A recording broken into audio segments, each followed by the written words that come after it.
Hello everyone, welcome back to our channel physics with Mamata. आज हम discuss करेंगे thermodynamics part 3 में काइनेटिक थ्योरी ऑफ गैसेस। हमने एक सीरीज शुरू की हुई है जिसमें हम क्या करते हैं, पहले थोड़ा टॉपिक का ओवरव्यू लेते हैं और उसके बाद उन्हीं पे बेस्ड प्रॉब्लम्स को सॉल्व करने की कोशिश करते हैं जो एस्टेट में पूछी भी गई हैं और जो एक्सपेक्टेड हम कर रहे हैं कि पूछी भी जा सकती है। तो एक तरह से ये मान लीजिए कि आपकी उस टॉपिक के साथ साथ आपकी प्रैक्टिस भी हो जाए कि ये टॉपिक आपका तैयार हो गया है ना। मैं कोशिश कर रही हूँ बेस्ट से बेस्ट क्वेश्चंस लाने की जो आ सकते हैं और जो आए हुए हैं उन्हीं पे बेस्ड हम क्वेश्चंस करें, ताकि आपको आइडिया रहे कि ऐसा अगर कोई क्वेश्चन आता है तो उसको कैसे शुरू करना है और क्या कंसेप्ट्स उसमें यूज़ होंगे ना, आपको एकदम से क्लिक कर जाए आपके माइंड में। हमारा मेन अप्रोच क्या है कि उस क्वेश्चन से आपका कॉन्सेप्ट भी बन जाए और आपकी मतलब एक तरीके से ब्रेनस्टॉर्मिंग हो जाए कि आपको पता लग जाए कि ये क्वेश्चन कहाँ से पूछा गया है, ये कैसे डील करना है इस क्वेश्चन को, है ना।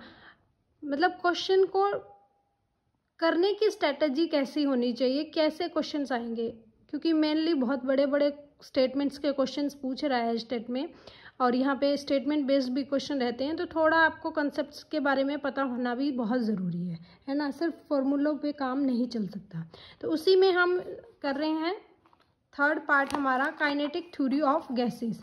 तो इसमें काइनेटिक थ्योरी ऑफ गैसेस की कुछ अजम्पशंस थी। काइनेटिक थ्योरी ऑफ गैसेस क्या कहती है कि जो भी गैस मॉलिक्यूल्स है ना वो किससे बने होते हैं, जो भी गैस मॉलिक्यूल्स है वो इतने स्मॉल होते हैं कि उनकी जो डिस्टेंस है ना वो दो मॉलिक्यूल्स के बीच की डिस्टेंस से भी क्या है, कम है। Average separation between the molecule से जो साइज है ना मॉलिक्यूल का वो क्या है, कम है। ये जो मॉलिक्यूल्स है ना वो आपस में या फिर वॉल्स पे कोई भी प्रेशर एक्सर्ट नहीं करते हैं सिर्फ कोलिजन के सिवा। और इनका जो कोलिजन होता है वो कैसा कोलिजन होता है, इलास्टिक कोलिजन होता है। हमें पता है कि इलास्टिक कोलिजन में कौन कौन कंजर्व होता है, टोटल एनर्जी कंजर्व होती है, काइनेटिक एनर्जी कंजर्व होती है और लीनियर मोमेंटम कंजर्व होता है। तो ये सब चीज़ें क्या रहेंगी, कंजर्व रहेगी। ये जो मॉलिक्यूल्स है वो क्या ओबे करते हैं, न्यूटन्स के लॉ ऑफ मोशन को भी वो ओबे करते हैं, ठीक है। तो इसी पे बेस्ड हमारे पास कुछ मतलब लॉज थे और कुछ हमारे पास रिजल्ट्स थे जो हम डिस्कस करेंगे कि हमारे पास क्या लॉज थे और क्या डिस्कशन पॉइंट्स थे, है ना। क्योंकि थ्योरी तो वो पूछेगा नहीं, पूछेगा तो न्यूमेरिकल। तो हमारे पास एक इम्पॉर्टेंट है कि कितना प्रेशर एक्सर्ट किया जाता है वॉल्स पर due to the gas molecules. वो आपके पास कितना होना चाहिए कि जो गैस के मॉलिक्यूल्स है वो आपस में कितना प्रेशर एक्सर्ट करते हैं। तो वो होता है 1/3 रो VRMS, ठीक है। कि जो आपकी स्पीड है RMS स्पीड और डेंसिटी उस पर क्या करता है, वो प्रेशर डिपेंड करता है कि कितना प्रेशर वो एक्सर्ट कर सकता है ना। तो इस प्रेशर को हम क्या लिख सकते हैं, N × M, number of molecules into इसका मास ऑफ द मॉलिक्यूल। ये आपके पास है number of molecules per unit volume और ये क्या है, मास ऑफ द मॉलिक्यूल। ये क्या होता है, डेंसिटी। तो इस प्रेशर को आप क्या लिख सकते हो, pressure should be 1/3 Nm VRMS। और RMS स्पीड किसके इक्वल होती है, जो काइनेटिक थ्योरी ऑफ गैसेस थी ना इन्होंने 3 तरह की स्पीड्स के बारे में बताया था। इन स्पीड्स का फॉर्मूला आपको पता होना चाहिए। एक तो रूट मीन स्क्वायर स्पीड, ये क्या है, रूट मीन स्क्वायर स्पीड। एक इन्होंने बताई थी एवरेज स्पीड और एक इन्होंने बताई थी पीक वैल्यू या maximum speed. Maximum peak speed वो बोल सकते हैं हम, root mean square value. Maximum speed सबसे ज़्यादा जो स्पीड थी वो हमारे पास कितनी थी, तो जो VRMS स्पीड थी उसकी जो वैल्यू थी वो किसके इक्वल थी, 3RT/m0। 3RT/m कह सकते हो, m0 भी कह सकते हो। बस बाकायदा आपको ये याद रखना है, ये m क्या है, उसका मॉलिक्यूलर मास। ये m उसका है क्या, मॉलिक्यूलर मास। r क्या है, गैस कांस्टेंट, और t क्या है, टेम्परेचर। और हमेशा इस केस में टेम्परेचर आपको किस में लेना है, केल्विन में। हमेशा टेम्परेचर किस में लेना है, केल्विन में। तो ये आपके पास होती है रूट मीन स्क्वायर स्पीड। अगर मैं एवरेज स्पीड की बात करूं कि जो एवरेज स्पीड का एक्सप्रेशन है वो किसके इक्वल होता है, तो वो होता है √8RT/m।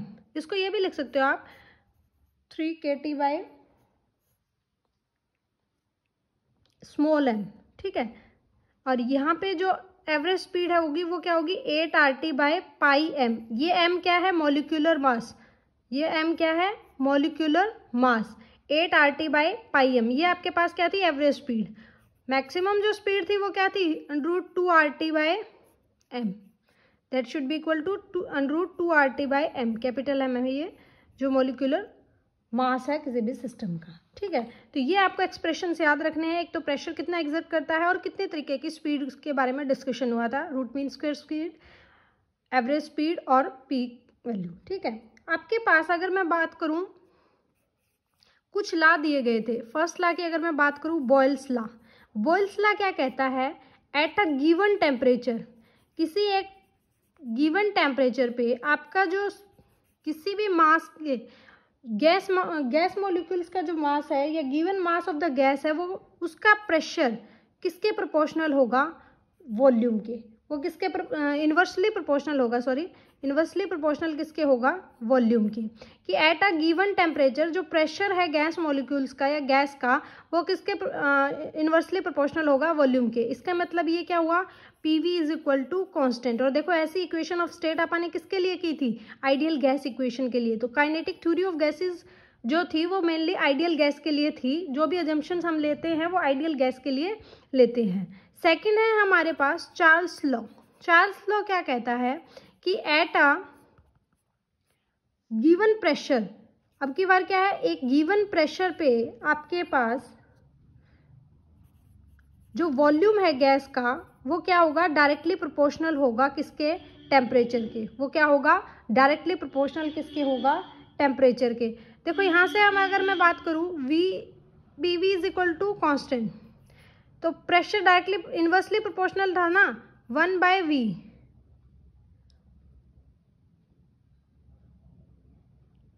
और ये आपके पास क्या है, प्रेशर का एक फॉर्मूला भी हमें पता है ना, 1/3ρV/RMS²। तो प्रेशर के अगर इन्वर्सली प्रोपोर्शनल है वॉल्यूम, तो जो रूट मीन स्क्वायर स्पीड है वो उसके भी जो आपका वॉल्यूम होगा वो क्या होगा, इन्वर्सली प्रोपोर्शनल होगा। और इस केस में अगर मैं बात करूं तो वॉल्यूम किसके प्रोपोर्शनल होगा, V/RMS² के। ठीक है, सेकेंडली अगर मैं बात करूं आपके पास चार्ल्स लॉ ऑफ प्रेशर, ये तो था वॉल्यूम के लिए कि volume directly proportional to the temperature है। अगर मैं बात करूं चार्ल्स लॉ ऑफ प्रेशर के लिए तो हमारे पास क्या होगा कि एट अ गिवन वॉल्यूम जो प्रेशर होगा ऑफ मास का वो क्या होगा, प्रोपोर्शनल होगा किसके, एब्सोल्यूट टेम्परेचर के। वो प्रोपोर्शनल किसके होगा, एब्सोल्यूट टेम्परेचर के। इनकी ये जो कंडीशंस है ना ये इसलिए कर रहे हैं हम क्योंकि आजकल क्या है एस्टेट में स्टेटमेंट बेस्ड क्वेश्चन का चलन बहुत ज़्यादा है। तो क्या हो सकता है वो चारों लॉज की बारे में आपको बता दे और ये पूछ ले कि कौन सी स्टेटमेंट करेक्ट है या इनकरेक्ट है। तो इसके लिए आपको ये पता होना चाहिए कि एट अ गिवन टेम्परेचर पे कौन किसके प्रोपोर्शनल है और कौन किसके प्रोपोर्शनल नहीं है। इसलिए मैं सिर्फ थोड़ा सा इसका ब्रीफ व्यू दे रही हूँ। न्यूमेरिकल में ऐसा इनका कोई यूज़ नहीं रहेगा। ठीक है, इन पे बेस्ड न्यूमेरिकल कम पूछे जाते हैं, VRMS स्पीड, एवरेज स्पीड, इन पे न्यूमेरिकल आने के ज़्यादा चांसेस है। ठीक है, नेक्स्ट हम बात करते हैं Dalton law of partial pressure. ये इंपॉर्टेंट है।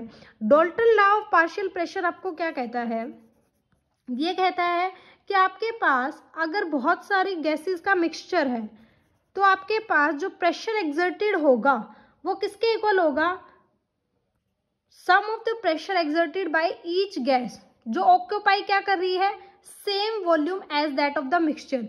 कि जो नेट प्रेशर होगा वो क्या होगा, हर एक गैसेस का जो प्रेशर इंडिविजुअल अप्लाइड होगा उसके सम के इक्वल होगा। बकायदा कंडीशन क्या है कि उसका वॉल्यूम क्या होना चाहिए, सेम। तो ये कंडीशन इंपॉर्टेंट है कि प्रेशर क्या होगा, टोटल इंडिविजुअल जो भी गैस है जिनका मिक्सचर हमने बनाया हुआ है उनका जो प्रेशर एक्सर्ट हो रहा है उनका क्या होगा, सम होगा। तो ये आपके पास क्या था, डाल्टन्स लॉ ऑफ प्रेशर। एक बीच में हमने एक एवोगैड्रो लॉ ऑफ भी होता है, वो क्या कहता है कि eight a same temperature and pressure equal volume of all gases contains equal number of molecules, है ना। कि एक सेम टेम्परेचर और प्रेशर पे जो इक्वल वॉल्यूम होगा गैस का वो क्या करेगा, इक्वल नंबर ऑफ मॉलिक्यूल्स को कंटेन करेगा। ठीक है, ये आप केमिस्ट्री में भी हमने 11th में पढ़ा है, ये इंपॉर्टेंट टॉपिक भी है। नेक्स्ट हम इस पे बेस्ड क्वेश्चंस करने की ट्राई करते हैं कि क्वेश्चंस कैसे कैसे पूछे जाते हैं। तो फर्स्ट क्वेश्चन आपके पास, find the RMS speed of oxygen molecule in a gas at a temperature 300 kelvin. कि टेम्परेचर आपके पास क्या है, 300 केल्विन है। उस केस में आपको क्या फाइंड आउट करना है, आरएमएस स्पीड। तो देखो आरएमएस स्पीड का फॉर्मूला क्या था, वी आरएमएस का अगर मैं फॉर्मूले की बात करूं तो वी आरएमएस इक्वल था 3RT/m। आर क्या था, गैस मॉलिक्यूल, टी इसने टेम्परेचर दिया है केल्विन में 300 केल्विन, और आर क्या है, यूनिवर्सल गैस कांस्टेंट। तो पुट कर देंगे वैल्यू 3 × 8.3 आपके पास क्या होता है, गैस कांस्टेंट की value, into temperature 300 kelvin over m उसका मॉलिक्यूलर मास। तो ऑक्सीजन का मॉलिक्यूलर मास कितना होता है 32। जब आप इसको पूरे को सॉल्व करोगे तो आपके पास जो वैल्यू आएगी वो कितनी आएगी 483 मीटर पर सेकेंड। तो ये ऑप्शन आपका क्या हो जाएगा, करेक्ट। ये टीजीटी साइंस में भी पूछा हुआ क्वेश्चन है और पीजीटी में भी पूछा हुआ है, दो कंपैरिजन में भी पूछा हुआ है वो, ठीक है। नेक्स्ट हम डिस्कस करते हैं क्वेश्चन नंबर 2। ऐसे क्वेश्चन जिनके बहुत फेवरेट है, जिनकी बहुत बड़ी स्टेटमेंट हो ना, ये क्वेश्चन तो एस्टेट के ये मान के चलो जी जान ही है ना। इसमें क्या कहा है, इसने कहा एक मर्करी मोनोमीटर है जो कंसिस्ट करता है 2 equal arm of a equal cross section. आपने ना बीएससी फर्स्ट ईयर में एक एक्सपेरिमेंट किया था जिसमें हम विस्कोसिटी निकालते हैं और जिसमें हम यू ट्यूब लेते हैं ना, ऐसे ऐसे करके एक यू ट्यूब लेते हैं और उसमें ड्यू टू प्रेशर डिफरेंस की वजह से हम क्या निकालते हैं, उसमें विस्कोसिटी और सरफेस टेंशन की वैल्यू निकालते होते हैं, है ना।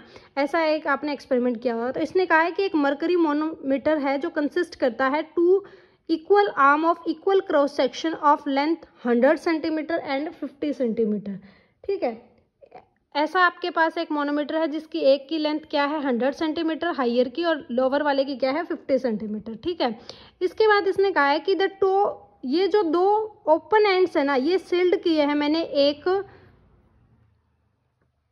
With an air in the tube at a pressure of 80 centimetre of mercury. Pressure कितना लगाया, 80 सेंटीमीटर का प्रेशर लगा के मैंने इसमें क्या फिल कर दिया, मर्करी। तो मर्करी इसमें डालने की वजह से ये जो आपका हाइट है वो रेज हो जाएगी। तो इसका मतलब same amount of mercury is now introduce in a manometer through the stopcock connected to it. एक स्टॉप कॉक लगाई है जिसकी हेल्प से मैंने इसमें मर्करी डाली तो ये लेवल राइज हो गया। अगर मर्करी का जो लेवल राइज हुआ है वो शॉर्टर लेंथ में कितना राइज हुआ है 10 सेंटीमीटर। शॉर्टर लेंथ में कितना राइज हुआ है 10 centimetre in a steady state. तो इसने पूछा है कि length of mercury column risen in the longer tube का होगा, कि शॉर्टर ट्यूब में तो इसने बता दिया कि 10 सेंटीमीटर ये क्या हो गया राइज हो गया, और इसने पूछा क्या है कि लॉन्गर में कितना राइज होगा। तो कुछ इस तरह से इसका फिनोमेना बनेगा। देखो आपके पास क्या है, एक इसने यू ट्यूब आपके पास ले लिया कुछ इस तरह से, एक की हाइट ज़्यादा है एक की हाइट क्या है कम है, ठीक है। यहाँ से स्टॉप कॉक की तरह इसने मर्करी लगा दी। यहाँ पे इसने कहा कि जो ये कॉलम इंक्रीज हुआ ना, मान लेते हैं पहले इतना कॉलम था, अब ये कितना इंक्रीज होगा, इतना इंक्रीज हो गया है। तो मान लेते हैं ये डिस्टेंस कितनी इंक्रीज हुई है, इसने कहा है 10 सेंटीमीटर, ठीक है। और ये आपकी पूरी लेंथ, इसकी लेंथ कितनी है 100 सेंटीमीटर और इसकी कितनी है 50। तो मैं मान लेती हूँ कि पहले इसकी राइजन से पहले की जो लेंथ है वो कितनी है, जो आपके पास मर्करी कॉलम इसमें राइज हुआ है सेकंड में वो कितना हुआ है L नोट। जो लॉन्गर आर्म है उसमें जो मर्करी के कारण जो राइजन हुआ है वो कितना हुआ है L नोट, और इधर शॉर्टर लेंथ में कितना हुआ था 10, ठीक है। तो शॉर्टर आर्म के लिए आपकी कंडीशन क्या होगी, PV is equal to constant, और इसने कहा है शॉर्टर आर्म कितनी है 50 सेंटीमीटर की, और प्रेशर तो इक्वल ही लगा रहा है ना 80 सेंटीमीटर से, वो क्या कर रहा है मर्करी को इंट्रोड्यूस कर रहा है। वो किसके इक्वल होगा, वो इक्वल होगा आपके पास P1 प्रेशर, जो किसके इक्वल होगा जितना राइज हुआ है और जितनी लेंथ है। तो 50 सेंटीमीटर इसकी लेंथ है और राइज कितना हुआ है 10, तो 50 माइनस 10, तो ये क्या बनेगा P1 इंटू 40, ये बनेगा 4000। तो ये आपका क्या बना 100 इज इक्वल टू P1। तो P1 प्रेशर जो किसमें है शॉर्टर लेंथ में वो किसके इक्वल है 100 के इक्वल है। अगर मैं P2 की बात करूं तो P2 कैसे निकालेंगे, सेम वही PV is equal to constant. तो ये P प्रेशर उसका लॉन्गर आर्म में दैट इज 80 सेंटीमीटर इसने दिया हुआ है, और लेंथ कितनी थी उसकी 100 सेंटीमीटर, ठीक है। और हमने क्या कहा था P2 प्रेशर है लॉन्गर आर्म में, और लॉन्गर आर्म की लेंथ कितनी है 100, और कितना राइज हुआ है L नोट जो हमने माना है। उसमें तो हमें गिवन था कि 10 है, लेकिन यहाँ पे हमने खुद से एज्यूम किया है कि L नोट वो मर्करी आने की वजह से क्या हो गया रेज हो गया। तो ये कितना बनेगा 8000 equal to P2 100 minus L nought. अगर मैं उस पूरी कंडीशन को देखूं, भाई इस फिगर से हमारे पास प्रेशर P1 क्या है और प्रेशर P2 क्या है, तो P1 प्रेशर है शॉर्टर आर्म में और P2 प्रेशर क्या है लॉन्गर आर्म में। तो ये प्रेशर किसके इक्वल है, तो जो P1 प्रेशर है शॉर्टर आर्म का वो किसके इक्वल है, प्रेशर P2 प्लस जो लेवल उसने रेज किया है, हाइयर में कितना किया, लॉन्गर ट्यूब में एल नॉट और माइनस शॉर्टर में कितना किया है 10 सेंटीमीटर। तो इस इक्वेशन से हमें पता है P1 की वैल्यू क्या है 100, that should be equal to P2 plus L nought minus 10। ठीक है, तो यहाँ से हम क्या करेंगे, इस P2 की वैल्यू को फाइंड आउट कर लेंगे और इसमें पुट कर देंगे। जब आप इसको सॉल्व करोगे तो P2 की जो वैल्यू आएगी वो क्या आएगी 1110 माइनस एल नॉट सेंटीमीटर। ठीक है, तो इस P2 को ये इधर ले गया ना, मैं ये इसमें ऐड हो जाएगा तो 1110 माइनस एल नॉट बन गया। इस P2 की वैल्यू को यहाँ पुट कर दो, यहाँ पुट करने के बाद एक क्वाड्रेटिक इक्वेशन बन जाएगी एल नॉट में। ठीक है, जब आप इसको सॉल्व करोगे तो एल नॉट की वैल्यू कितनी आ जाएगी 15.5 सेंटीमीटर। इसका मतलब इतना क्या हुआ है, रेज हुआ है किसमें, सेकेंडरी ट्यूब में। जो हमने एल नॉट माना था ना वही तो क्या था, सेकेंडरी ट्यूब में रेज था, जिसकी वैल्यू क्या है 15.5 सेंटीमीटर। ये मुझे ऐसा लगता है कि ये क्वेश्चन पूछा जा सकता है, एक्सपेक्टेड की फॉर्म में मैंने इसको करवाया है। ठीक है, नेक्स्ट है क्वेश्चन नंबर 3, ये 21 में आया था। ये क्वेश्चन भी इंपॉर्टेंट है, मुझे लगता है इस पे अब की बार हो सकता है, हम एज्यूम ही कर सकते हैं, एक्सपेक्ट कर सकते हैं, 100% गारंटी तो कोई नहीं दे सकता कि इस पे अगर आपकी, जैसे ये तो एक जर्नल आपके पास रिजल्ट निकलेगा, इस जर्नल रिजल्ट पे एक क्वेश्चन भी बन सकता है। वो क्वेश्चन मैं कम्युनिटी में पोस्ट करूंगी मेरे चैनल के, और आप सॉल्व करके बताना कि उसका आंसर क्या होगा। ठीक है, क्वेश्चन क्या था, क्वेश्चन 3 है, figure shows a vertical cylindrical vessel separated into 2 parts. 2 parts में मैंने इसको सिलेंड्रिकल वेसल को सेपरेटेड किया हुआ है बाय अ फ्रिक्शनलेस पिस्टन। ये जो पिस्टन है ये क्या है, फ्रिक्शनलेस है, free to move along the length of the cylinder. ठीक है, इन इक्विलिब्रियम, इक्विलिब्रियम में क्या है कि जो length of upper and lower part of 2 vessels contains 1 mole of an ideal gas. कितने मोल आइडियल गैस है, 1 mole at a same temperature. Then the mass of piston is, यहाँ पे दे रखा है इसने, पिस्टन से ऊपर वाले हाफ की जो लेंथ है वो L1 है और नीचे वाले हाफ की जो लेंथ है वो क्या है L2 है। और हमें क्या निकालना है, मास ऑफ द पिस्टन हमें निकालना है। तो देखो L1 लेंथ है ऊपर वाले पिस्टन की और L2 लेंथ है नीचे वाले पिस्टन की। तो पिस्टन पे गैस मॉलिक्यूल्स क्या लगाएंगे, कुछ ना कुछ फोर्स लगाएंगे। कितना फोर्स लगाएंगे, अगर हम बात करें कि ये हमारे पास मॉलिक्यूल्स जो है गैस मॉलिक्यूल्स, वो क्या करेंगे, 2 पार्ट हो गए ना, एक सिलेंडर का अपर पार्ट है और एक सिलेंडर का क्या है लोअर पार्ट है। ठीक है, तो हमारे पास ये जो L1 है इसके गैस मॉलिक्यूल्स, यहाँ पे फ्रिक्शन जो पिस्टन है इस पे क्या करेंगे, एक प्रेशर लगाएंगे। ये प्रेशर किसके इक्वल होगा, P1 इंटू ए मान लेती हूँ।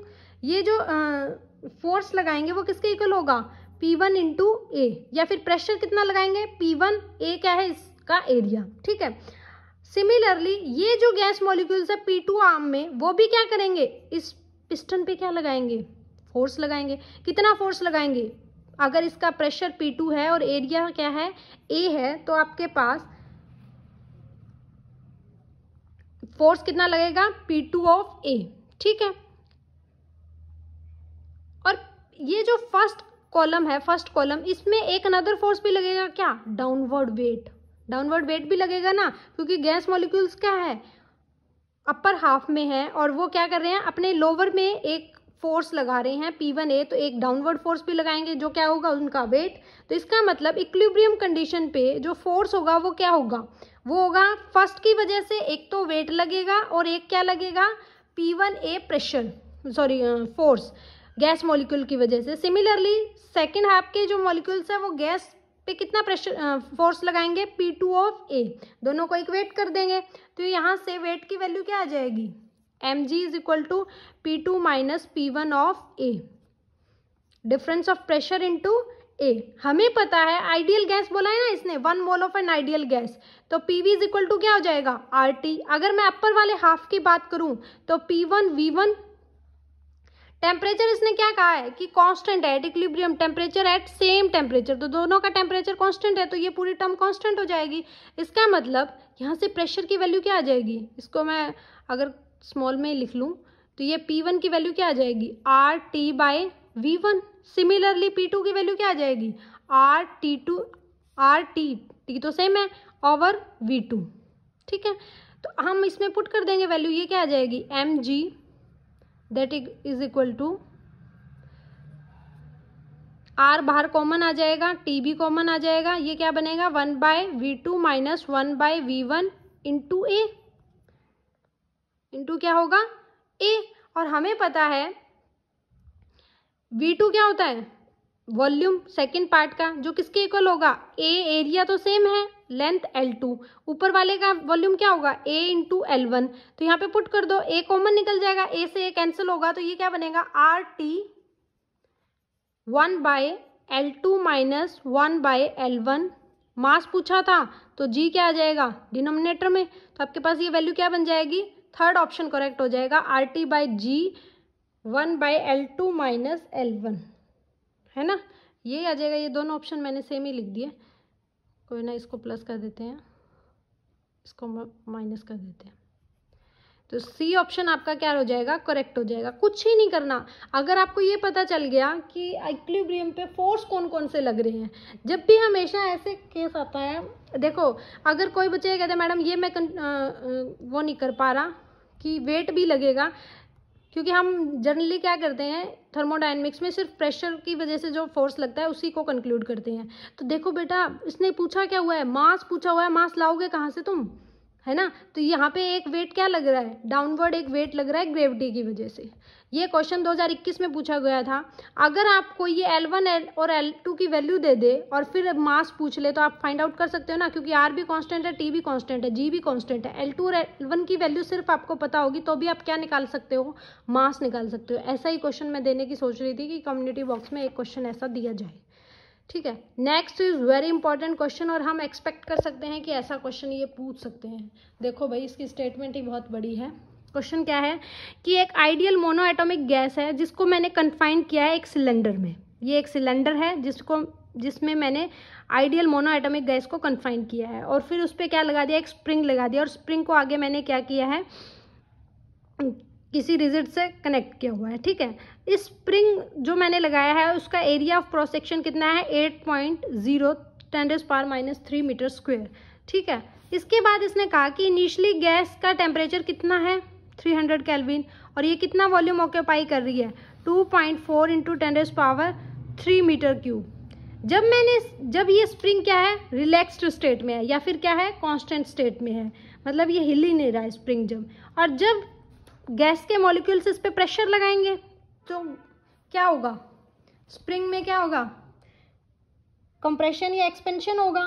तब हमारे पास हमें क्या निकालना है, इसका फाइनल टेम्परेचर निकालना है। तो अब ये कितना स्लोली मूव कर रहा है, 0.1 मीटर। ठीक है, इसने क्या किया कि गैस मॉलिक्यूल को हीट किया और स्मॉल हीटर की वजह से तो पिस्टन मूव किया। ठीक है, हमें निकालना है final temperature of the gas, और इसने कुछ कंडीशंस दी है कि आपका जो स्प्रिंग कांस्टेंट है स्प्रिंग का वो है 8000 न्यूटन पर मीटर, एटमॉस्फेरिक प्रेशर है 1.0 × 10⁵ न्यूटन पर मीटर स्क्वायर, और इसने कहा है कि जो पिस्टन है वो क्या है, फ्रिक्शन लेस है, थर्मली इंसुलेटेड है, और कोई फोर्स अनदर फोर्स क्या नहीं हो रहा है, इंट्रोड्यूस नहीं हो रहा है। तो शुरू में इसने दिया क्या क्या हुआ है वो हम शुरू में नोट कर लेते हैं कि हमें गिवन क्या क्या है। तो आपके पास गिवन है, एक तो एरिया गिवन है ना, और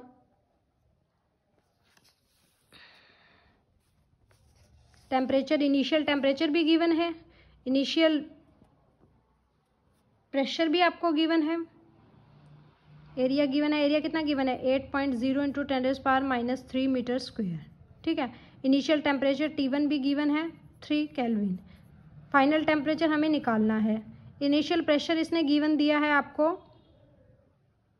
1.0 × 10⁻⁵ न्यूटन पर मीटर स्क्वायर, है ना। के जो स्प्रिंग कांस्टेंट है उसकी भी वैल्यू दी है 8000।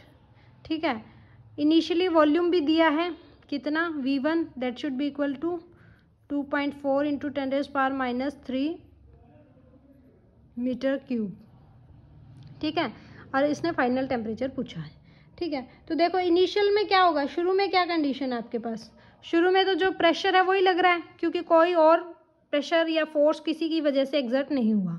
लेकिन फाइनल में क्या हुआ, P1 तो यही रहेगा, P2 आपके पास अगर मैं फाइनल प्रेशर की बात करूं तो फाइनल प्रेशर कितना होगा, P1 तो है ही है, प्लस में आपके पास एक अनदर फोर्स होगा, क्या कि ये जब पार्टिकल क्या करेंगे, इस पर प्रेशर एक्सर्ट करेंगे तो ये कुछ ना कुछ डिस्टेंस मूव करेगा।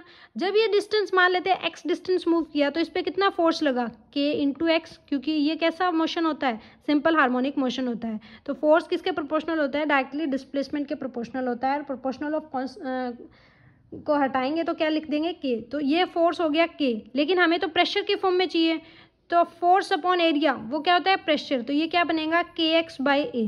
तो फाइनल जो आपका प्रेशर होगा वो क्या होगा, इनिशियल प्रेशर प्लस स्प्रिंग की वजह से जो प्रेशर एक्सर्ट हुआ, वो स्प्रिंग पे कितना प्रेशर एक्सर्ट हुआ due to gas molecule, that is kx/a। देखो x की वैल्यू भी आपको गिवन है, that is 0.1 centimetre metre, sorry 0.1 metre. k की वैल्यू भी आपको गिवन है और a की वैल्यू भी गिवन है, और P1 आपको पता है, तो P2 यहाँ से निकल जाएगा इजिली। आप वैल्यू पुट करोगे तो P2 की वैल्यू निकल जाएगी जो अप्रोक्सीमेट किसके आएगी, 2.0 इंटू 10⁵ न्यूटन पर मीटर स्क्वायर। पुट करके भी देख लेना चाहिए आप। सेकेंडली हमारे पास क्या है, इनिशियल वॉल्यूम तो आपको गिवन है, this one is the initial volume, this one. Final volume क्या होगा, इनिशियल वॉल्यूम प्लस कितना डिस्प्लेसमेंट हुआ है x, और स्प्रिंग का एरिया आपको दिया है तो a इंटू एक्स, तो फाइनल वॉल्यूम भी निकल जाएगा V2 जो किसके इक्वल है 3.2 इंटू 10⁻³ जब आप पुट करोगे वैल्यू तो ये बन जाएगा मीटर क्यूब। हमें चाहिए क्या, हमें चाहिए T2। T2 कैसे निकालोगे, according to equation of motion हमारे पास ये क्या होगा, P1V1 is equal to P1V1 bye T1, क्योंकि R क्या है, constant, that should be equal to P2V2 by T2। तो यहाँ से सारी वैल्यूज आपको पता है, P1 भी पता है, V1 भी पता है, P2 भी पता है, V2 भी पता है और T1 भी पता है, तो T2 निकाल लोगे ना तो T2 निकल जाएगा आराम से, ये आएगा अप्रोक्सीमेट 800 केल्विन। बस हमें ये समझना था इतनी बड़ी स्टेटमेंट में इसका मतलब क्या था कि कौन कौन से प्रेशर लग रहे हैं, कौन कौन से फोर्स लग रहे हैं। तभी मैंने आपको कहा था ना कि Dalton's law of the pressure का जो नियम है, इस पे जितने भी क्वेश्चन हैं आप कोशिश करना अपनी तरफ से भी ट्राई करो, क्योंकि इसमें क्वेश्चन पूछे गए हैं, लगभग हर ईयर में मैंने देखा है कि क्वेश्चन पूछे गए हैं ऐसे क्वेश्चंस, ठीक है। और कुछ बड़ी स्टेटमेंट के क्वेश्चन देने का इनको बहुत ही फोबिया है एस्टेट वालों को, तो ऐसे थोड़े से ट्राई कर लेना आप। Next question, the RMS speed of oxygen at a room temperature आपको गिवन है, RMS speed of hydrogen at a same temperature क्या होगी। तो RMS स्पीड किसके इक्वल होती है, that should be equal to √3 RT by molecular mass. इसका मतलब VRMS किस पे डिपेंड कर रही है, 1 बाय √m। तो ऑक्सीजन के लिए m0 ऑक्सीजन, हाइड्रोजन के लिए 1 बाय √m ऑफ हाइड्रोजन। तो हमें क्या चाहिए, हाइड्रोजन की निकालनी है, तो हाइड्रोजन को ऑक्सीजन से डिवाइड कर दो, that should be equal to VH is equal to V0। और यहाँ पे क्या आएगा, ऊपर ऑक्सीजन का आएगा और नीचे हाइड्रोजन का। तो ऑक्सीजन का मॉलिक्यूलर मास 32, हाइड्रोजन का कितना 2, 32/2 16, 16 का √4 और 4 V0। तो ये आपके पास वैल्यू क्या आ जाएगी, उल्टा आएगा ना, VMH/m0, क्योंकि इन्वर्सली प्रोपोर्शनल है।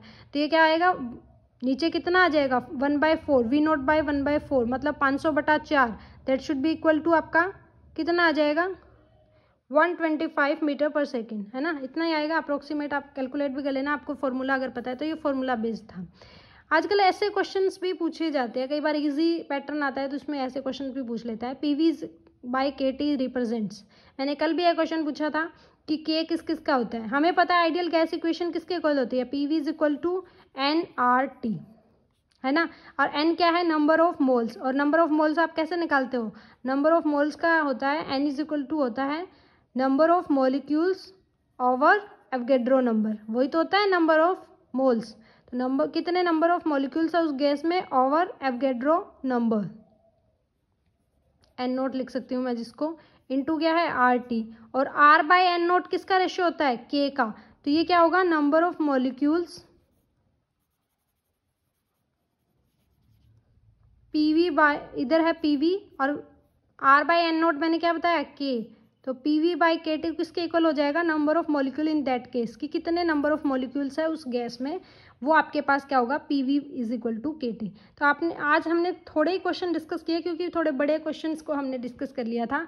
मैं कोशिश ये कर रही हूँ कि जितने मतलब ये टॉपिक्स हैं उनसे जो हार्ड लेवल के क्वेश्चंस हैं वो मैं करवा सकूँ, क्योंकि ऐसे फॉर्मूले बेस्ड क्वेश्चन तो आप इजीली कर लोगे अगर आपको फॉर्मूला पता है, तो ऐसे भी निकल जाएंगे। थोड़े से ऐसे क्वेश्चंस हो तो वो हम डिस्कस करें तो बेस्ट हो।